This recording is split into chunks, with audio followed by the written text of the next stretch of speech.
Esta leyenda va passar fa molts anys quan els dioses se mezclaven entre las personas. Lleva un dios especialment malo, Hércules, que era tan fort com una roca. Podeva levantar una casa dan una sola man. Hércules estava enamorado de la diosa Pirene, que era molt guapa. Pirene és la que va donar nom a estas muntanyes. Pirene va preferir cremar totes les muntanyes a las que tanto quería y a ella misma antes que caire als brazos del cruel Hércules. Lleva tanto foc per tot arreu que las montañas se van quedar carbonizadas y Pirene va morir cremada.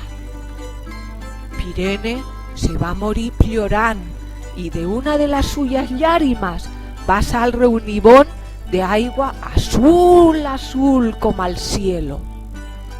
Quan Hércules va tornar a les muntanyes, se va trobar a la suya amada Pirene muerta. Ell, que tenia el corazón tan duro, ara va plorar dan desconsuelo. Dan el foc se van cremar animals i plantes. Va passar un puyal de temps ta que tornassen a naixer les flors i ta que les muntanyes se poblasen de tota classe de bichos. Quan els Pirineos se van tapar en mantos rosas i amarills i van tornar els moixons i els àrrios i els esquirols, una espècie d'homes molt grans se van prendar de la vall de Benàs.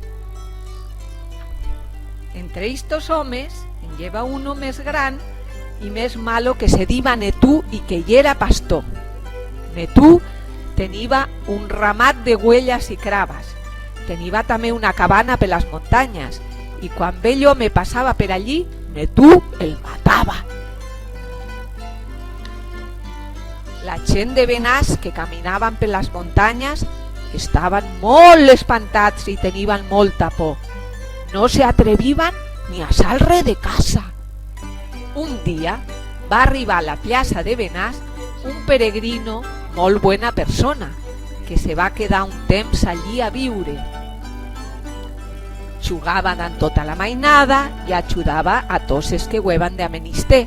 No feba més que coses buenas a tots. Després de molt temps, un dia el peregrino va dir que tenia que anar-se'n per les muntanyes d'Alto perquè se va de trobar en altres gens. No marches, le van dir, allí està Netú y te puede fer mal o te matará. Yo no tengo por a ningú, como yo no he fet tocat de mal, espero que ningú me faga res malo. Tengo que marchar, me esperan més allà de les muntanyes. Com van veure que no feba caso, le van posar una alforxa, tant un xullón, una tonya de pan, unes nueces i unes pomes. Pensava que ja se trobaria aigua a beure. El peregrino va marxar de l'alforxa. Va caminar 3 dies i estava molt cansat. Tampoc trobava molta aigua pel camino, perquè hi era un any de sequera. Al tercer dia va veure huellas a una pradina. Va pensar que hi hauria el pastor i li donarien aigua i pan. Va arribar fins allí amb molta set i molta fame. Com no va veure a ningú, va mirar per allí. Quan va tornar, com no va veure a ningú, va mirar per allí.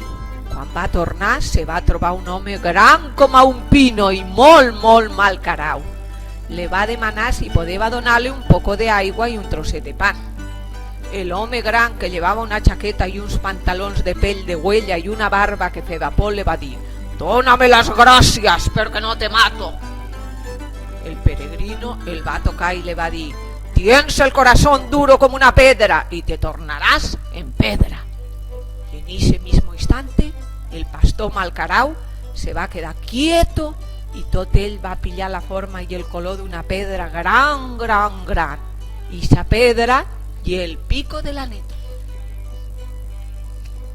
La leyenda diu que ese peregrino lleva un angelet sin alas y que per això tenia tan buen corazón. Cuento contado, per la Chumirena se ha escapado.